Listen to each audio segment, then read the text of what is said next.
जहां संभव हो पेट्रोल डीजल का उपयोग कम करें, मेट्रो का उपयोग करें, इलेक्ट्रिक बस और पब्लिक ट्रांसपोर्ट का अधिक इस्तेमाल करें, कार पुलिंग को बढ़ावा दें, जिनके पास कार है वे एक गाड़ी में ज्यादा लोगों को साथ लेकर चलें, जिनके पास ईवी है वे भी दूसरों की मदद के लिए आगे आए।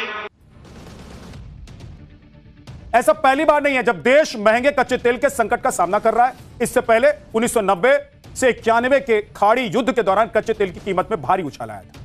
तब केंद्र सरकार ने देश में पेट्रोल और डीजल के दाम बढ़ा दिए थे और साथ ही लोगों को संयम से इस्तेमाल करने की भी सलाह दी। 2 अगस्त 1990 खाड़ी युद्ध शुरू होने से पहले दिल्ली में पेट्रोल 9.84 रुपए प्रति लीटर था और डीजल की कीमत थी 4 रुपए के करीब प्रति लीटर। और इसके बाद 15 अक्टूबर 1990 को दाम बढ़ा दिए गए। पेट्रोल 12 रुपए 23 पैसे प्रति लीटर और डीजल 5 रुपए 5 पैसे प्रति लीटर हो। इस युद्ध की वजह से केंद्र सरकार को एलपीजी को छोड़कर पेट्रोल डीजल पर 25% अतिरिक्त सरचार्ज लगाना पड़ गया। लोगों को पेट्रोल डीजल के इस्तेमाल कम करने की सलाह उस वक्त सरकार ने दी थी। सरकारी कार्यालयों में अधिकारियों को सरकारी वाहनों के कम इस्तेमाल के भी निर्देश दिए गए थे। खपत कम करने की कई जगहों पर पेट्रोल पंपों को शाम 7 बजे तक बंद करने का आदेश जारी कर दिया था ताकि कम खपत हो। लोग खरीदेंगे नहीं, खपत कम होगी, लोगों को नहीं मिलेगा। रेलवे और उद्योग को डीजल की खपत 10% कम करने का टारगेट भी उस वक्त दिया गया और इसके अलावा केरोसिन की कॉमर्शियल इस्तेमाल पर भी रोक लगा दी गई। कच्चे तेल के इंपोर्ट को सीमित करने की कोशिशें भी की गई ताकि विदेशी मुद्रा भंडार को बचाया जा सके, लेकिन इन सब के बावजूद देश को विदेशी मुद्रा संकट का सामना करना पड़ा, जिसकी वजह से सोना गिरवी रखना पड़ा और आईएमएफ से मदद भी ली गई। पीएम मोदी की अपील के बाद बहुत लोगों के मन में यह सवाल होगा कि पीएम ने सोना खरीदने को क्यों मना कर दिया। अगर लोग सोना खरीदना बंद कर देंगे तो इससे देश को क्या फायदा होगा। विपक्ष तो कह ही रहा है कि भाई ये कौन सी बात हो गई कि लोग सोना खरीदना बंद कर दें। अब मोदी क्यों लोगों की जेब पर कंट्रोल करेंगे, यह विपक्ष पूछ रहा है। क्या मोदी कहेंगे कि 5 रुपए खर्च करो, 10 रुपए खर्च करो, सोना खरीदो, चांदी खरीदो। विपक्ष तो मोदी की अपील को बेतुकी और बकवास बता रहा है, लेकिन ऐसा है नहीं। पीएम मोदी ने बहुत सोच समझकर लोगों से सोना नहीं खरीदने की अपील, क्योंकि सोने की खरीद से देश की आर्थिक सेहत सीधे तौर पर जुड़ी है। क्योंकि आप देखिए कि जो सोना आप खरीदते हैं वो सरकार विदेशों से मंगवाती है, और कितना मंगवाती है यह जानकर आप हिल जाएंगे। हमारा देश 99% गोल्ड इंपोर्ट करता है और इसकी पेमेंट डॉलर में होती है, डॉलर में।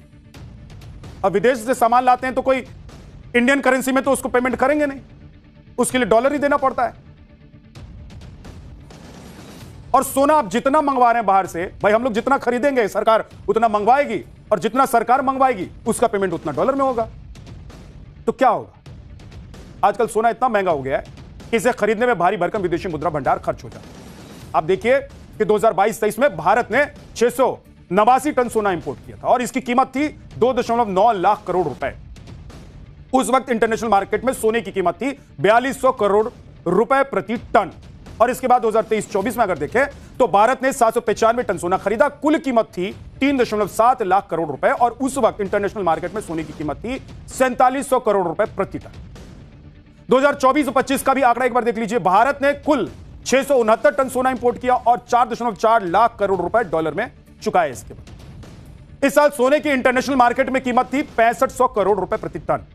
यानी कि भारत में 2024 से 25 में सबसे कम सोना खरीदा गया, लेकिन सोना महंगा होने की वजह से कीमत सबसे ज्यादा चुकाई। और आजकल सोने के दाम तो आसमान पर हैं, आपको पता ही, हर दिन आप देख ही रहे हैं। आज इंटरनेशनल मार्केट में सोने की कीमत 1,54,000 रुपए। तो सोचिए कि भारत को कितने गुना ज्यादा कीमत चुकानी पड़ेगी। अब भाई आप जाएंगे बाजार में सोना खरीदेंगे, सरकार सोना कहां से मंगवाएगी। पहले मैंने आपको बताया कि 99% सोना बाहर से आ रहा है, उसकी कीमत चुकाएगी सर। इसलिए पीएम ने कहा है कि सोने में खर्च थोड़ा कम कर दीजिए और खर्च होने वाला जो विदेशी मुद्रा भंडार है उसे बचाना जरूरी है। सुनिए पीएम की वो अपील जो देश का मुद्रा भंडार बचाएगा। जब तक हालात सामान्य न हो हम सोने की खरीद को टाले, गोल्ड की जरूरत नहीं है।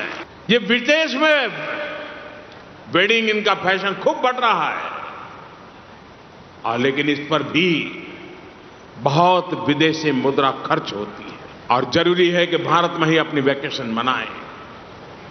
और वेडिंग के लिए भी मैं नहीं मानता हूं कि भारत से अधिक कोई अच्छी पवित्र जगह हो सकती है हमारे लिए। लेकिन पीएम मोदी की अपील पर विरोधी दलों का अपना तर्क है। राहुल से लेकर अखिलेश तक किसने क्या कहा है बताता हूं। राहुल गांधी ने कहा है कि ये उपदेश नहीं है, नाकामी के सबूत हैं। देश चलाना अब कॉम्प्रोमाइज पीएम के बस की बात नहीं रह गई है।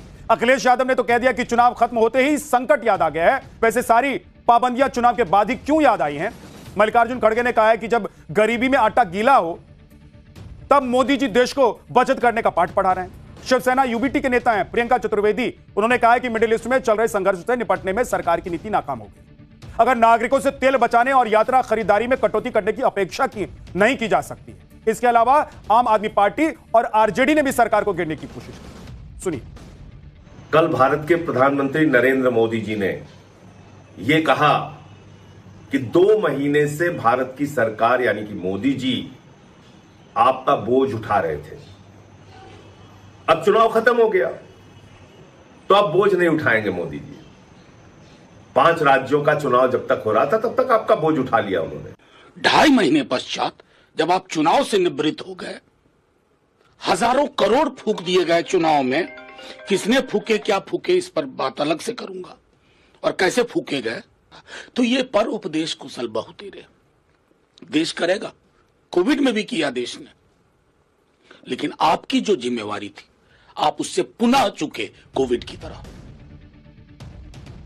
अब पीएम मोदी की अपील पर विपक्ष जो सियासत कर रहा है उसमें कितना दम है और पीएम मोदी की बात में कितना वजन है, इसका अंदाजा आप देश के दिग्गज कारोबारियों और बड़ी बड़ी कंपनियों के मालिकों की राय जानकर भी लगा सकते। एयरटेल के मालिक है सुनील मित्तल, उन्होंने कहा है कि सोने के आयात के जुनून से बाहर निकलने की बेहद जरूरत है। अडानी ग्रुप के चेयरमैन है गौतम अडानी, उन्होंने कहा है कि भारत का रास्ता ना तो अमेरिका जैसा होगा और ना ही चीन जैसा, भारत अपना ही एक अनोखा रास्ता अपनाएगा। टाइटन के एमडी हैं अजय चावला, उन्होंने कहा है कि संगठित ज्वेलरी कारोबार के लिए विकास की बहुत गुंजाइश है। जेपी मॉर्गन कंपनी के रिसर्च हेड संजय मुकीम ने कहा है कि विदेशी मुद्रा भंडार को बचाकर रखने और विदेशी मुद्रा के बाहर जाने को कम करने की जरूरत है। देश की जनता की भी ऐसी ही मिली जुली राय है। एक बार सुन। बहुत कम ही ईंधन इस्तेमाल करते सर, हम तो ड्यूटी वाले आदमी हैं। बस गाड़ी 1 हफ्ते में 15 दिन में 1 दिन चलती है, बस हो गया। हम तो इसको बकवास की योजना देखते हैं। अच्छा, क्यों? लेकिन ईंधन बचाना तो जरूरी है। कहाँ ईंधन बच पा रहे हैं, ईंधन तो इतना महंगा हो रहा है। हाँ सर, वो बहुत जरूरी है, क्योंकि देखिए जो अंदर की जो बातें हैं वो सरकारें जानती हैं, जिनके पास बारीकी का सारा अनुमान है, तो उनके हिसाब से बिल्कुल सही है कि इस चीज को थोड़ा कंट्रोल करके आप व्यक्ति को चलना चाहिए। हाँ, वैसे तो ये चीज अच्छी है, इसमें कुछ भी गलत नहीं है। इनकेस हम पेट्रोल डीजल सेव करेंगे तो एनर्जी सेव कर रहे हैं, वर्क फ्रॉम होम करेंगे तो इंफ्रास्ट्रक्चर, बाकी इलेक्ट्रिसिटी बिल और बाकी सारी चीजें सेव कर रहे हैं। तो हर चीज में अपोज करना जैसा कुछ होता नहीं है। उनने कुछ अच्छा ही बोला है और सबके हित में ही बोला होगा, तो बेटर हमें मानना चाहिए। अब भाई राहुल गांधी से लेकर खड़गे तक हर किसी ने पीएम मोदी की अपील पर अलग अलग आरोप लगा, लेकिन आप देखिए कि जब कांग्रेस की सरकारें थी तब उन्होंने भी ऐसे ही फैसले लिए। मनमोहन सरकार में वित्त मंत्री रहते हुए चिदंबरम ने कहा था कि लोग सोना खरीदना कम करें, जबकि मनमोहन सिंह ने तो तेल के दाम बढ़ा भी दिए और कहा था कि पैसे पेड़ों पर नहीं उगते हैं।